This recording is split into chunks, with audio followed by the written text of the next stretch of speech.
The notice was nailed to the gate before the sun had even cleared the hill, and Alara saw it from 50 steps away, a pale square of paper flapping like something already dead. She did not need to read it to know what it said. She read it anyway, because some part of her still believed that if she looked closely enough, the words might rearrange themselves into something kinder. They did not. The land is reclaimed. The lease is void.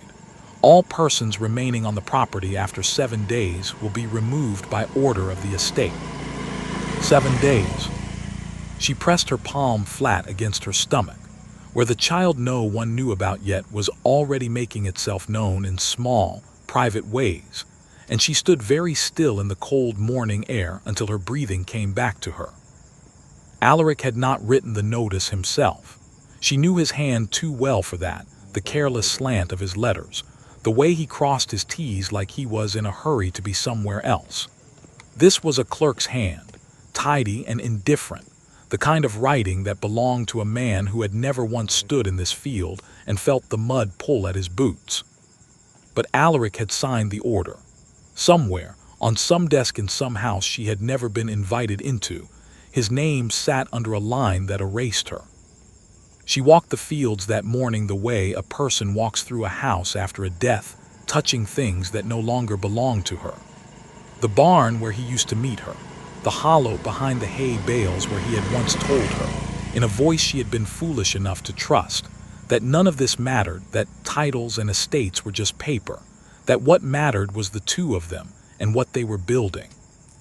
He had built a marriage instead, to a woman with land already in her name, and money that did not need earning. Alara had heard about the wedding from a traveling cloth merchant 3 months ago, the way most bad news arrived in a village like this, second-hand and already old by the time it reached her. She had not cried. She had gone on hoeing the row she was working, and told herself that grief was a luxury for women who had somewhere soft to fall. Now there was no lease, no home, no income, and a child coming in the spring who would need all three. She found Widow Croft at the well, hauling water with the stubborn efficiency of a woman who had outlived 2 husbands and had no patience left for softness. Mabel took one look at Alara's face and set down her bucket. "They've taken it," Mabel said. "It was not a question." 7 days. Mabel's mouth went thin and hard, the way it did when she was deciding whether to be angry or useful. She chose useful, because anger did not fill a larder. "Then we've got 7 days to figure out what you're going to do, instead of standing here catching flies." Alara almost laughed, except laughing felt like something that belonged to a version of her that no longer existed. "Instead of what, Mabel?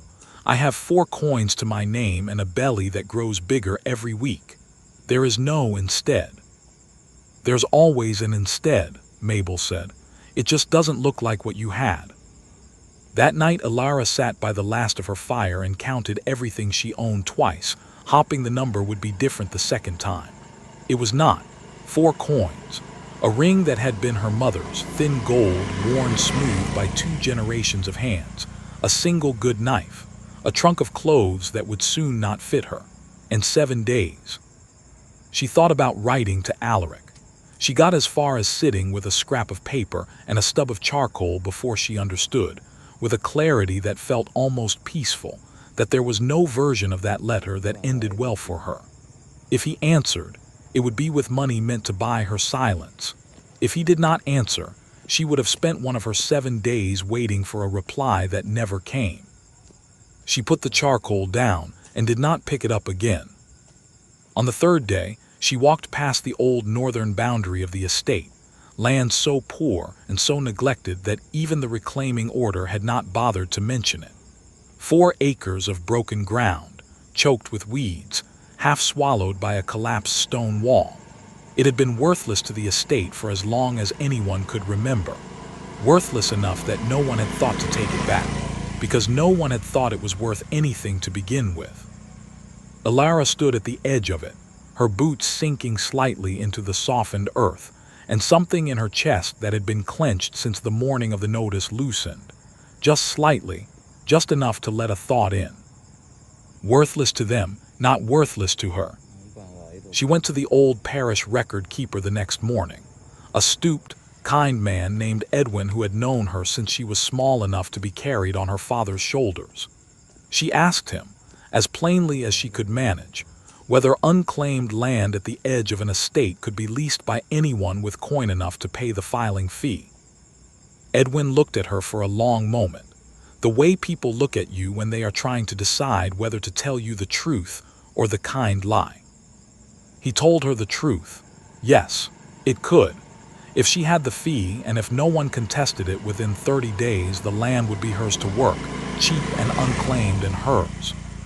The fee took every coin she had, plus the ring. She sold her mother's ring to a trader passing through on the 5th day, and she did not let herself think too hard about what she was trading it for, because if she thought too hard, she would remember her mother's hands and her mother's voice, and the promise she had made as a girl that she would never sell it no matter what. She sold it anyway. Promises made by girls did not always survive contact with the world. On the 6th day, the filing was done. 4 broken acres, hers in name, if not yet in anything else. On the 7th day, she left the house she had shared with her father, now gone 2 winters, and the fields that had once belonged to a lease that no longer existed, and she walked north with everything she owned in a single trunk and a knife at her hip and no ring on her finger. She did not look back at the gate where the notice still hung.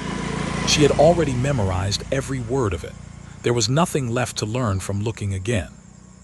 The 4 acres waited for her exactly as broken as she remembered. Worse, in the full light of morning. The stone wall had collapsed almost entirely on the eastern edge. The well, when she found it, was half choked with fallen rock and dead leaves, the water beneath it dark and unmoving. The soil, when she knelt and pushed her fingers into it, was hard and pale, stripped of whatever life it once held. A field that had given up trying to be a field. She sat back on her heels and looked at the ruin of it, this thing she had traded her mother's ring for, this nothing that was now entirely her own, and she felt something rise in her that was not despair, though despair would have been the reasonable choice. It was closer to anger, but colder than anger, more patient. The kind of feeling that does not burn hot and fast but settles into the bones and stays. He had left her with nothing. He had thought that was the end of it. A man like Alaric did not imagine that nothing could be a beginning, because he had never once in his life stood at the bottom of anything and had to climb. Alara stood, brushed the pale dirt from her knees, and looked out over the 4 broken acres that would, by whatever means necessary, become a life. She did not know yet how she would clear the wall, or reach the water, or turn hard, stripped soil into something that would grow. She did not know how she would feed a child dew in spring on land that could not yet feed her. She knew only that she would not go back to the village and ask for pity, and she would not write the letter to Alaric, and she would not let this ground stay broken simply because everyone else had decided it was not worth fixing. The wind moved through the dead grass, and somewhere behind her, faint and far off, a dog barked at nothing. Alara picked up her trunk, carried it to the one corner of the field where the old stone wall still stood mostly intact, and began, with her bare hands, to clear a space large enough to sleep in that night. It was not a home yet. It was barely shelter, but it was hers, entirely and only hers, and no notice would ever be nailed to its gate. She worked until the light failed, and when she finally sat down in the small cleared space against the standing stone, her hands raw and her back aching in ways she had not known a body could ache, she allowed herself, for the first time since the morning of the notice, to cry. Not for Alaric. She was surprised to find that. Not even for the ring, though that grief sat close beneath the surface and would return, unbidden, for months to come. She cried for the 4 broken acres, and the child coming in spring, and the sheer, terrifying size of the work in front of her. Then she wiped her face with the back of a raw and dirty hand, and she slept, because there would be no strength for tomorrow's work if she did not. In the morning, before the sun had fully cleared the hill, Alara rose, looked out over the ruin of the field that was now her whole world, and began to dig. Winter came early that year, and it came hard, and Alara met it with a shelter made of stacked stone and borrowed timber that leaked in 3 places and kept the worst of the wind out in none. Mabel Croft found her on a morning thick with frost, hauling water from a well that had taken Alara 2 full weeks to clear by hand, and the older woman stood at the edge of the 4 acres with her arms crossed, and her face doing the particular thing it did when she was impressed and did not want to admit it. "You're still here," Mabel said. "Where else would I be?" "Dead, most likely, the way you're going. Look at your hands." Alara looked. They were cracked and split at the knuckles, stained permanently with dirt that no amount of washing seemed to lift anymore. She had stopped noticing them weeks ago. "They work," Alara said. "That's all they need to do." Mabel made a sound in her throat that was somewhere between disapproval and respect, and then, without being asked, she rolled up her sleeves and helped haul the rest of the water. That was how it started between them. Not with warmth, not at first, but with work standing in for words neither of them was ready to say. Mabel had buried 2 husbands and outlived a dozen bad harvests, and she recognized in Alara something she had once been herself, stubborn past the point of sense, too proud to ask, and too smart not to accept help when it was simply offered instead. She taught Alara what the land needed, not what Alara wanted it to need. The soil was stripped and pale, and wheat would fail in it, fail hard and fast and humiliatingly, the way pride always fails when it meets ground that has not been prepared. "Turnips first," Mabel said, crouched at the edge of the field with a fistful of pale dirt crumbling between her fingers. "Ugly little things, but they'll grow where wheat won't, and clover after that to put back what's been taken out. You don't get to plant what you want. You plant what the ground will forgive." Alara listened the way she had never listened to anyone, not even her own father, because Mabel's advice came without softness and without lies, and there was a strange comfort in that. Nobody was managing her feelings. Nobody was protecting her from the truth of how hard this would be. She was simply being told, plainly, what needed doing. The first planting failed. A late frost took the young shoots before they had a chance to root deep, and Alara stood at the edge of the ruined rows with her hands pressed to the small, hard curve of her stomach, and felt the particular grief of watching weeks of labor undone in a single cold night. She did not cry that time. She had used up whatever tears were owed to this land back in the first week, sitting against the standing stone with her whole body aching. What was left now was something quieter and more useful. She turned the ruined soil under, added what manure she could barter for from a farmer 2 fields over, and planted again. The second planting failed too, though not as badly. A blight took half the turnip rows, spreading through the leaves like a rumor nobody could stop once it started. Alara pulled the infected plants by hand, one by one, on her knees in the dirt with her belly heavy and low, working until Mabel finally came and physically hauled her upright by the arm. "You'll put yourself in the ground before the child ever sees daylight," Mabel snapped. "Sit, eat something. The turnips will still be dying in an hour." Alara sat. She ate the bread Mabel had brought, and she watched the ruined rows with a tired, burning kind of patience, and she thought, not for the first time, that this land seemed determined to test whether she meant what she'd said about not leaving. She meant it. She meant it more with every failure, not less, which surprised her, because she had expected failure to wear her down, and instead it seemed to be sharpening her. The child was born in the deep cold of winter, in the small stone shelter with its 3 leaks and its single window stuffed with rags against the wind. Mabel delivered her, swearing the whole time in a way that Alara would later find, once the pain had faded into memory, quietly hilarious. There was no physician for miles, and no need of one. Mabel had delivered half the village at one time or another, and she handled Alara's daughter with the same brisk, unsentimental competence she brought to everything else. Alara named her Wren, after nothing and no one. because she liked the sound of a small bird surviving a hard winter, and because the name owed nothing to Alaric or to anyone who had ever failed her. She was back in the fields within the month, Wren bundled against her chest in a sling Mabel had shown her how to tie, working the soil with one hand while the other kept the baby steady. It was not how she had imagined motherhood, if she had ever let herself imagine it at all, but there was no version of survival on these 4 acres that allowed for rest, and Alara had stopped expecting one. By the time the frost broke fully into spring, the 3rd planting held. It was not a large harvest. It was not, by any measure the estate would have recognized, an impressive one.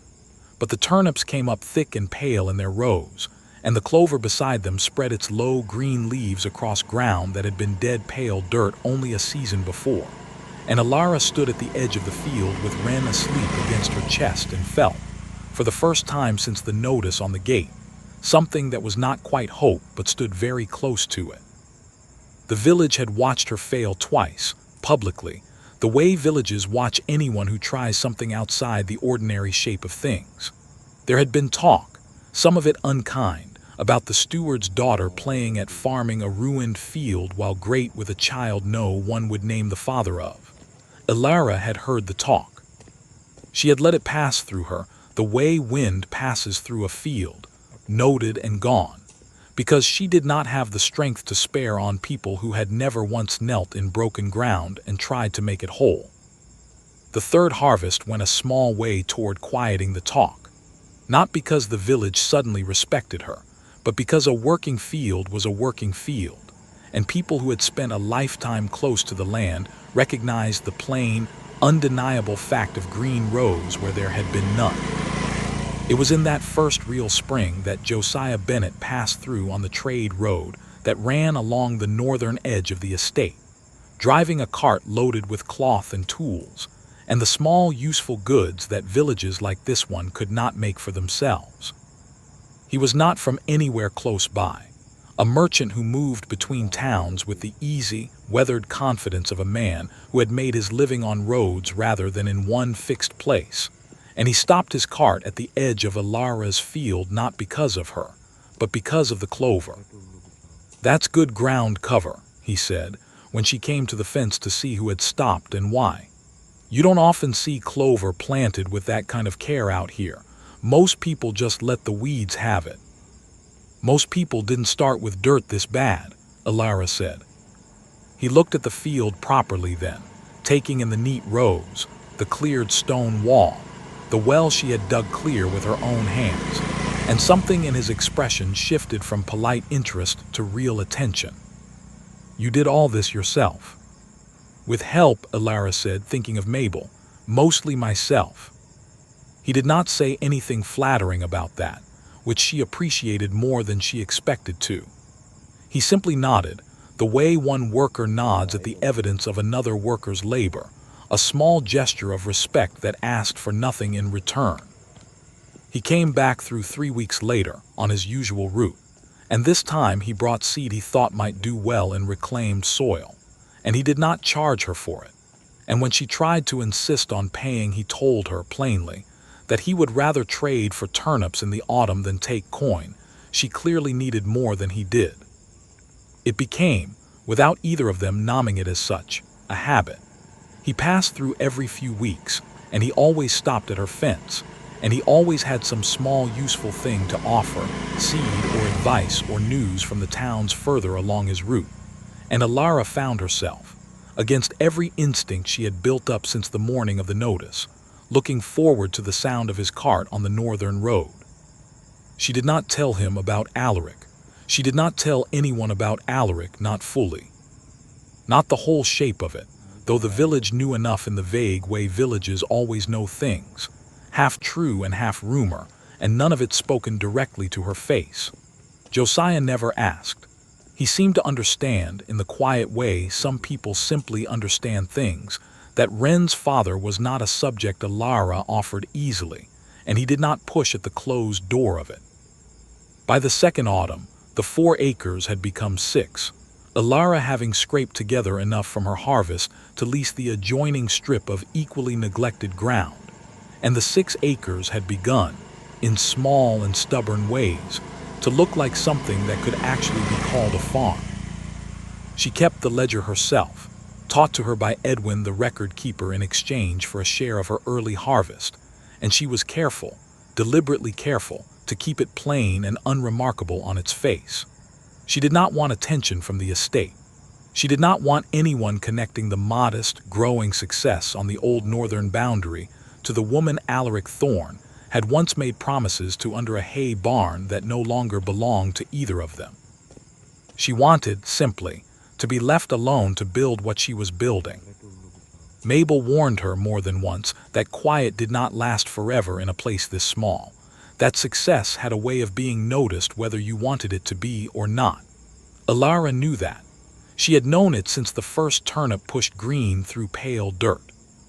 She kept working anyway, because the alternative, waiting quietly for someone else to decide her worth, was a life she had already buried in the mud of the first winter, and she had no intention of digging it back up. 3 years turned the 6 acres into 14, and the 14 acres turned Alara into someone the village no longer whispered about with pity, though they had found new things to whisper about instead, which she supposed was simply the price of being noticed at all. She woke before the sun most mornings out of habit rather than necessity now, though the habit had been born of necessity in that first hard winter and had never quite left her. Wren was 3 years old and already fiercely opinionated about which rows belonged to her, trailing after Alara through the turnip beds with a small wooden hoe that did more damage to the soil than good, though Alara let her swing it anyway, because a child who grew up believing the land was hers to tend would never look at broken ground and see only ruin. The farm did not look like ruin anymore. It looked, by any honest measure, like the best-kept ground for 3 villages in either direction. Alara had learned in those 3 years more about soil and season, and the stubborn patience of growing things than she had ever expected to need to know. She had learned which fields wanted rest and which wanted work, how to read the color of a leaf for sickness before it spread, how to barter labor for seed when coin ran short, and how to make coin stretch when it did not. She had hired on 2 women from the village, sisters named Coral and Iris, who had been let go from the estate's kitchens for reasons that had more to do with the estate's economy than their competence. And she paid them fairly, on time, in a way that made both of them fiercely loyal in the particular way of people who have been treated well by someone who did not have to be. You could hire a man for less, Coral told her once, half teasing, half genuinely curious why Alara had not. I could, Alara agreed, but I'd rather hire someone who knows what it is to be underestimated. You work harder to prove a thing wrong than you ever work to prove it right. It was, she realized only after she said it, the truest thing she had said about herself in years. The grain prices in the region that year had been unsteady, thin harvests on the larger estates pushing costs high enough that smaller households were beginning to feel the pinch in ways that made tempers short and patience shorter. Alara's 14 acres, worked carefully and without waste, produced enough surplus that she was able to sell into the regional market at prices fair enough to undercut the estate granaries without ruining herself in the process. It was not charity. She needed the income as much as anyone. But there was a particular satisfaction in watching families who could no longer afford the estate's prices walk away from her gate with full sacks and grateful faces, and she would not have traded that satisfaction for anything the estate could have offered her instead. Josiah's visits had become less about trade and more about something neither of them had put a name to yet, though both of them understood the shape of it well enough. He no longer simply stopped at the fence. He stayed for meals when his route allowed it, and Wren had taken to greeting his cart from half a field away, running to meet it with the particular delight of a child who has decided, entirely on her own authority, that a person belongs to her. "You've built something rare here," Josiah said one evening, after the meal was cleared and Wren had fallen asleep against Alara's shoulder, worn out from an afternoon spent supervising the turnip harvest with fierce and largely unhelpful enthusiasm. I've traveled a great deal of ground in this life. I don't say that lightly.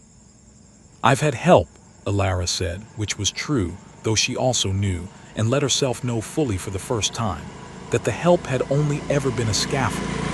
The building itself had been hers, board by board, season by season, out of ground that everyone else had agreed was worth nothing. I'd like to make the help a permanent arrangement, Josiah said, and there was something careful in the way he said it, a man choosing his words with the same deliberate patience he brought to everything. If you'd have me, not as a merchant passing through, as something staying put. Alara did not answer right away, not because she doubted the answer, but because she had spent 3 years building a life specifically, so that she would never again have to depend on the promises of a man who might, in the end, choose something else over her.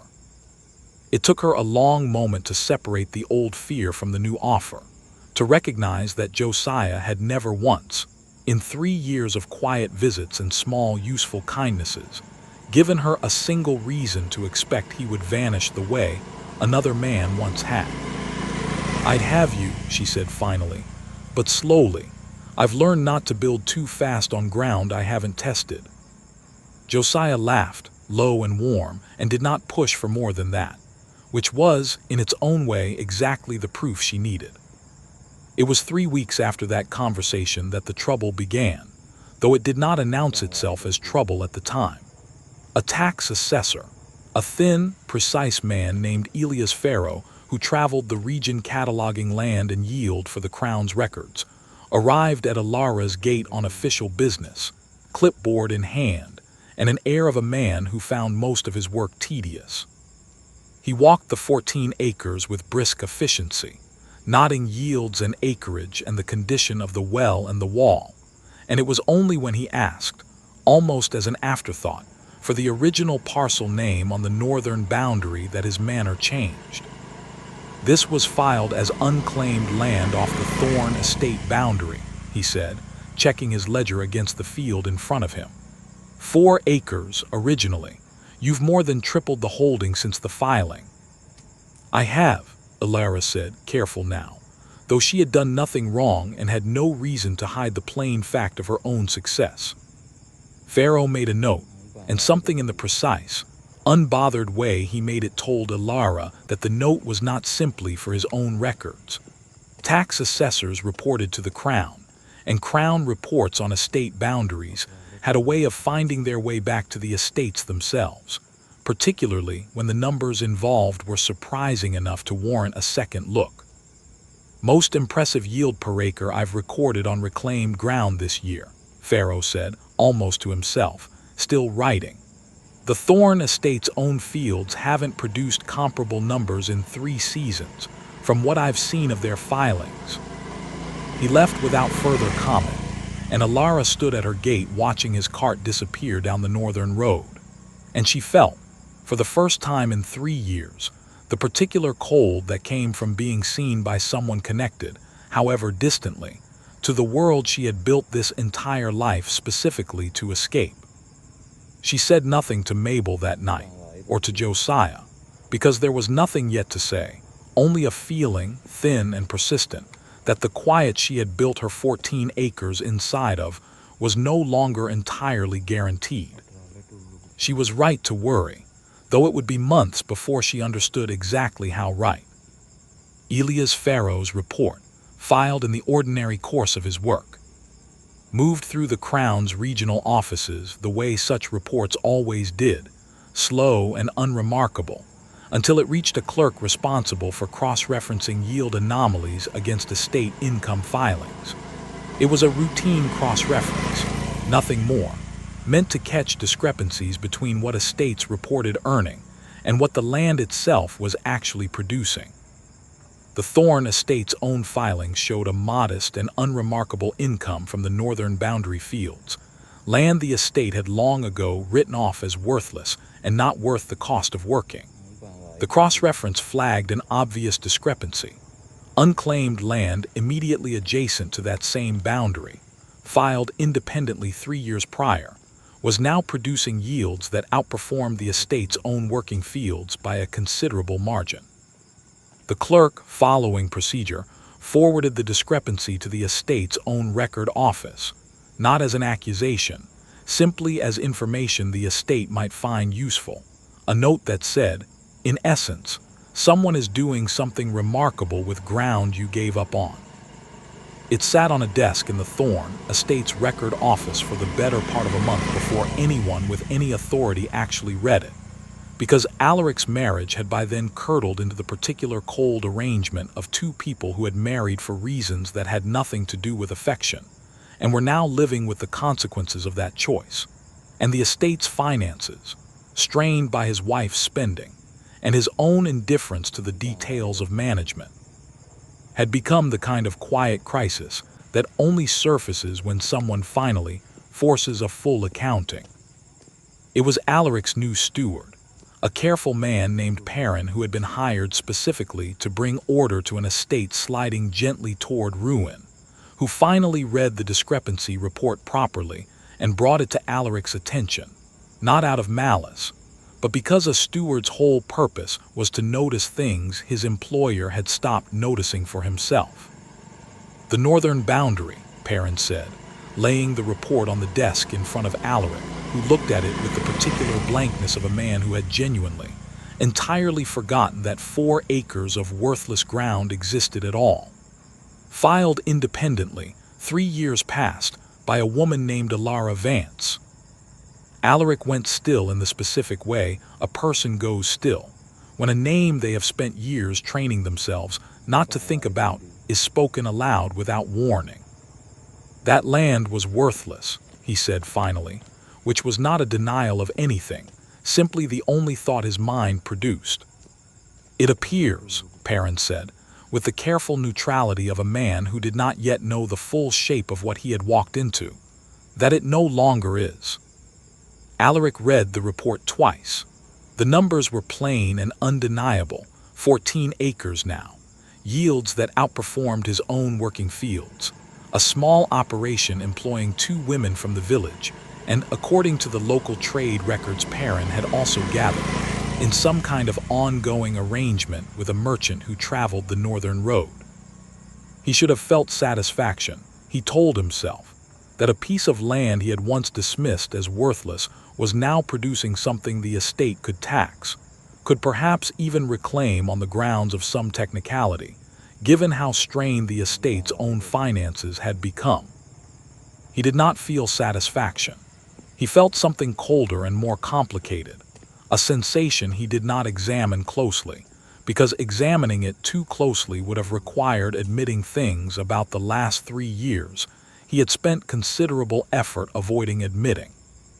"I want to see it," he said, and Perrin, misreading the reason entirely, assumed this meant a matter of estate business, an inspection of a tenant dispute, a boundary matter requiring the Duke's personal attention, and began with brisk efficiency, arranging the visit. Alara knew nothing of any of this.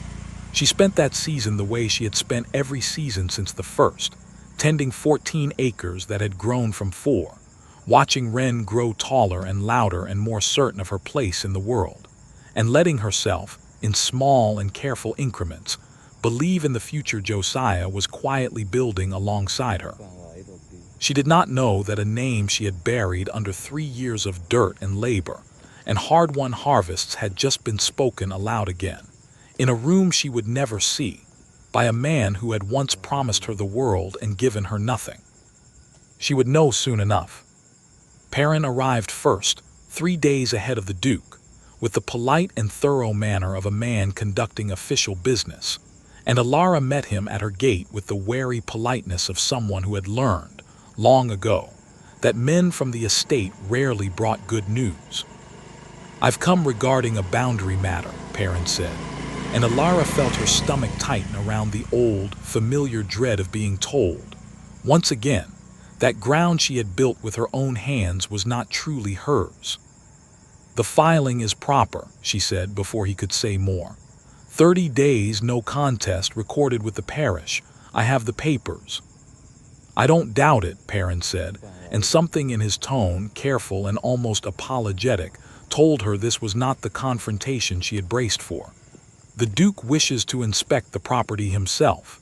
It's a formality. I'd ask that you make no special arrangement for the visit. He'll come as he comes." Alara did not ask which Duke, because there was only one Duke whose name had ever mattered to her, and she had known, somewhere beneath the surface of her, since the moment Pharaoh's cart disappeared down the road a season ago, that this day was always going to arrive. She had simply hoped, in the quiet, foolish way a person hopes against evidence, that it would not. When she said, 3 days. 3 days. She had built an entire life out of worse odds than that. She did not tell Ren who was coming, because Ren was 6 now and would ask questions Alara did not yet have answers for.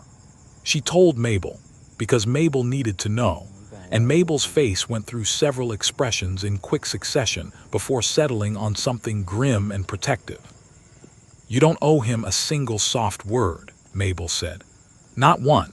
You show him the ledger and the wall and the well, and you let the work speak, because the work has never once lied to either of you."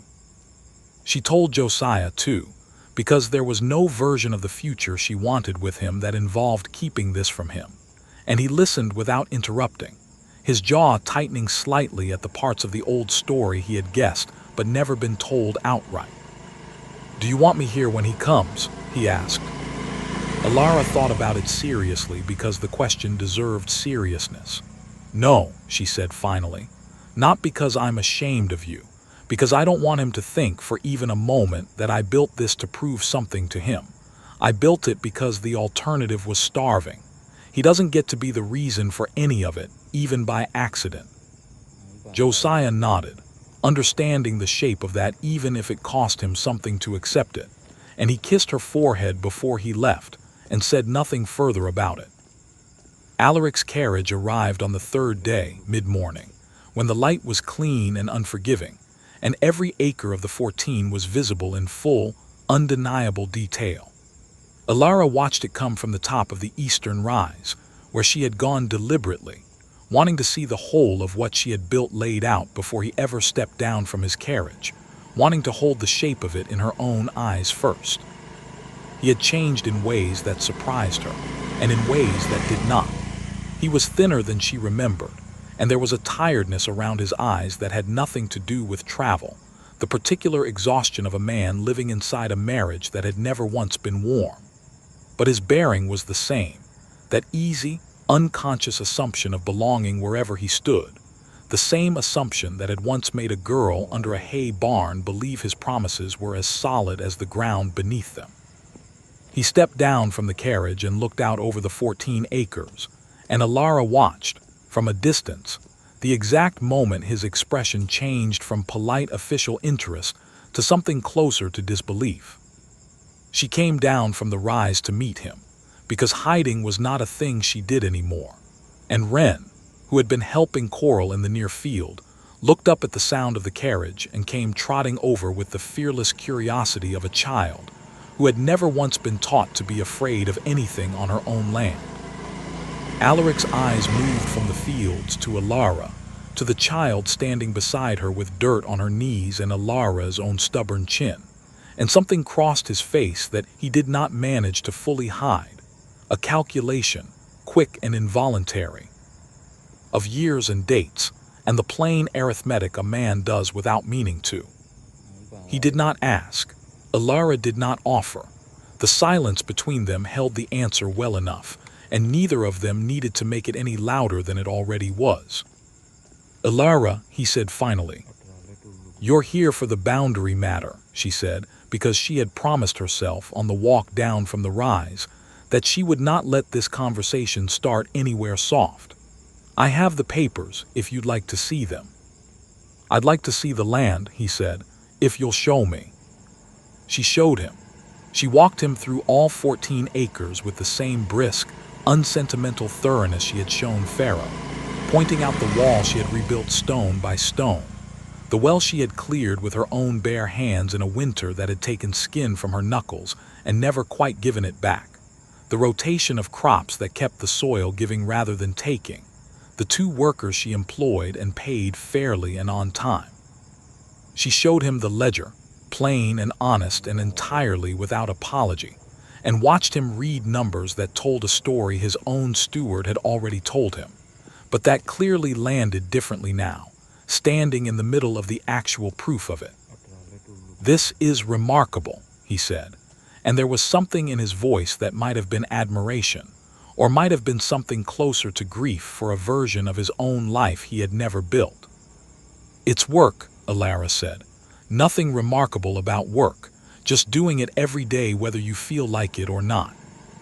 He looked at her then, properly, the way he had not looked at her since the morning she'd learned about his wedding from a cloth merchant's careless mouth, and she saw him trying to find the version of her. He remembered inside the version standing in front of him, and failing, because that version no longer existed and had not existed for a long time.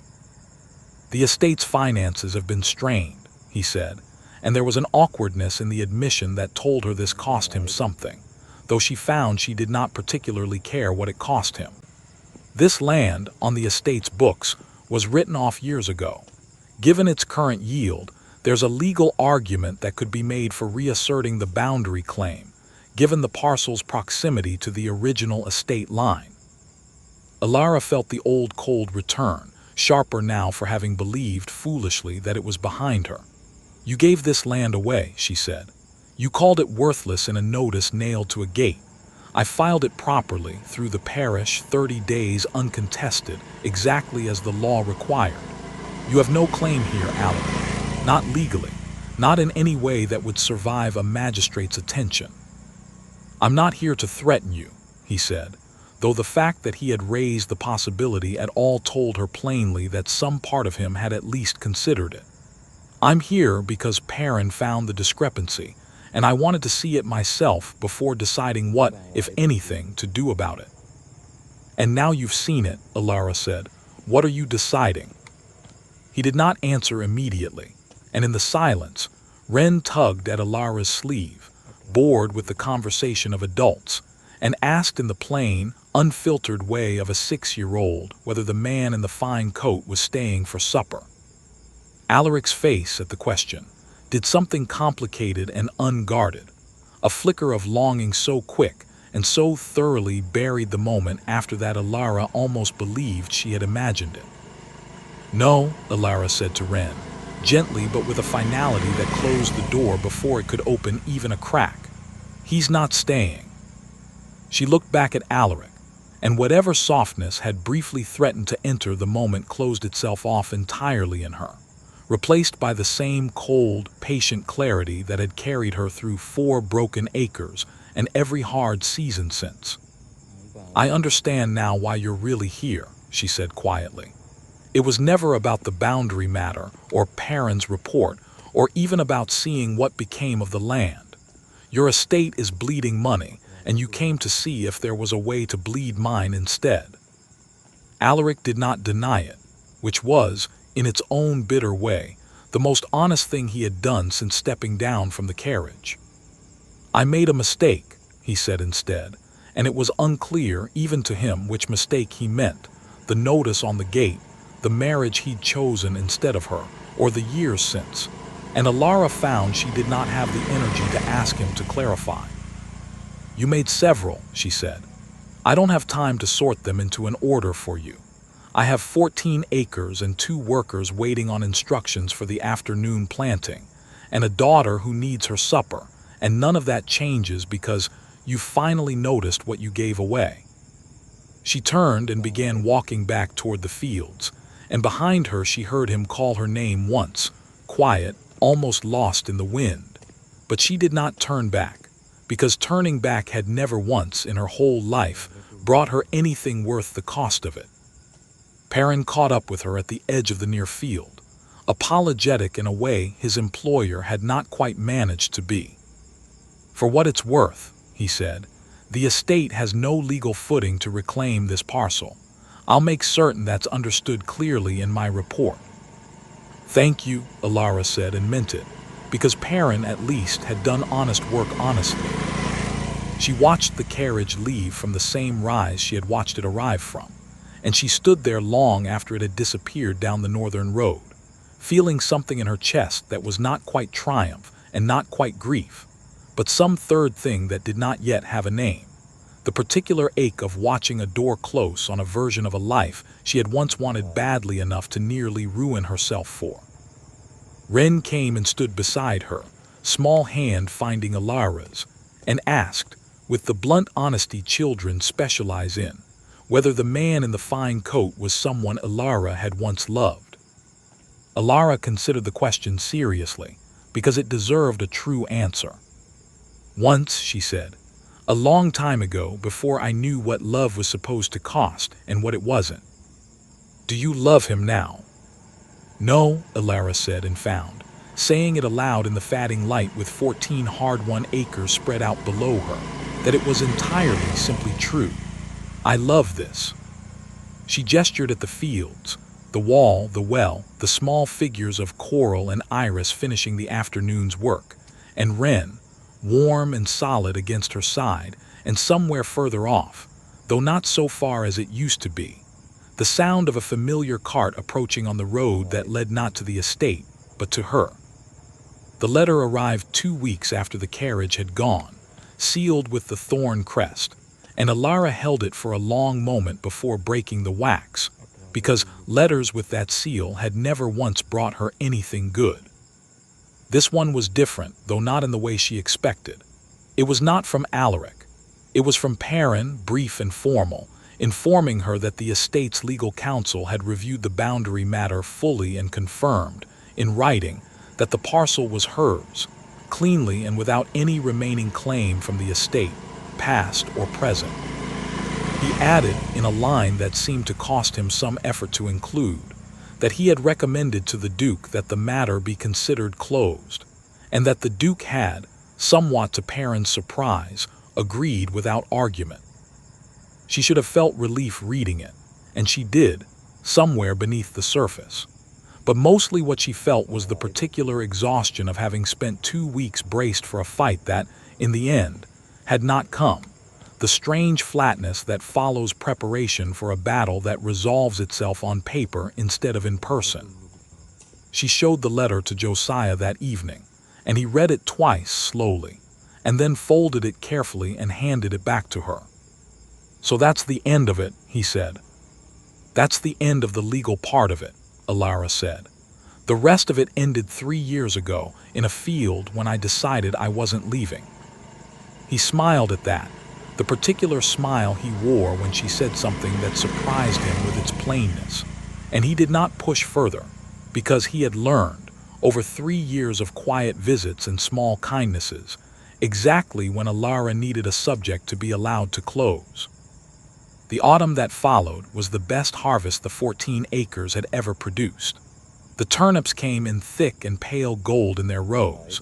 The wheat she had finally dared to plant on the oldest, most rebuilt ground stood tall and full, and the clover between the working fields spread green and generous across soil that 4 years ago had been so stripped and pale it could barely hold a root.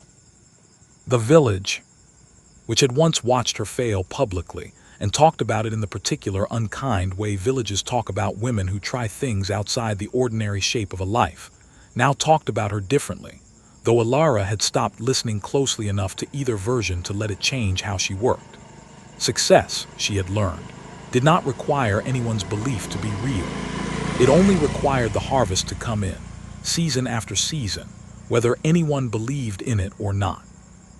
Mabel proposed, in her usual blunt fashion, that the farm hold a proper harvest festival that year, the first the northern boundary had ever seen, given that there had been nothing here worth celebrating for longer than anyone in the village could remember. "You've earned a party," Mabel said. "Even you, stubborn as you are, don't get to argue your way out of that." Alara did not argue. She had learned, slowly and expensively, when to let herself have something good without immediately looking for the cost hidden inside it. The festival was held on a clear evening in early autumn, tables set up along the edge of the near field where the wheat had just been brought in, lanterns strung between the fence posts Alara had rebuilt with her own hands years ago, the whole of the 14 acres lit warm and gold in the fading light. The village came, All of it seemed. Farmers and traders and the families who bought turnips at her gate at prices fair enough to matter. And Coral and Iris danced with their own families near the well Ilara had once cleared alone in the freezing dark. And Wren ran between the tables with a wildness that came from being a child who had never once been made to feel small for taking up space. Josiah stood beside Ilara through most of the evening, not because either of them had made any grand announcement about what he was to her, but because it had simply become true, in the quiet way true things become true, without a ceremony required to confirm it. When Mabel raised a cup and toasted, loudly and without any patience for subtlety, to the woman who had turned broken ground into the best-fed table in 3 villages, it was Josiah's hand that found Ilara's under the noise of the crowd's approval, and it was Josiah who stayed, long after the tables were cleared and the lanterns burned low, helping her carry the last of the dishes back toward the house that had grown over 4 years. From a leaking stone shelter into an actual home with a proper roof and 2 proper rooms. Alaric did not come to the festival. He had not been invited, and Ilara had not expected him, and if some small, distant part of her noticed his absence at all, it was only to confirm, quietly and without any particular pain attached to the confirmation, that the door between her life and his really had closed, cleanly, the way a door closes when there is nothing left on either side pulling it back open. She heard, months later, through the same vague village channels that carried most news to her eventually, that the Thorne estate's finances had continued to worsen, that Alaric's marriage had ended in a quiet and expensive separation, that he had begun, according to rumor, actually working his own remaining fields for the first time in his life, out of necessity rather than any sudden change of character. She felt, hearing it, something briefer and smaller than she expected, not satisfaction, not quite pity, something closer to the mild, distant interest a person feels for whether in a country they no longer live in. It did not touch the 14 acres. It did not touch Wren, who was 7 now and could recite the entire rotation of crops from memory, and had strong, frequently voiced opinions about which vegetables deserved more respect than they generally received. It did not touch the quiet, steady life Ilara had built with Josiah, who had, by the following spring, stopped traveling the northern road as a passing merchant and started working it as a settled one, his cart replaced by a proper stall at the edge of the property, where he sold goods to travelers heading further north, close enough now that he came home every evening rather than every few weeks. Ilara stood, one morning in early spring, at the edge of the field where she had once knelt in pale, stripped dirt, and pushed her fingers into ground that seemed determined never to give anything back. The soil was dark now, rich with years of careful tending, and green was already pushing up through it in the neat, deliberate rows she had learned, season by hard season, exactly how to plant. Wren crouched beside her, small hands working a patch of soil with the same fierce concentration Ilara remembered feeling herself, 4 years ago, kneeling in this exact spot with nothing but a filing fee, a sold ring, and a stubborn refusal to be nothing. "Why do we plant the clover here?" Wren asked, not for the first time because she liked hearing the answer as much as she liked knowing it, "if we're not going to eat it." "Because the ground needs it," Ilara said, the same answer Mabel had given her once, standing in this same field with pale, crumbling dirt between her fingers.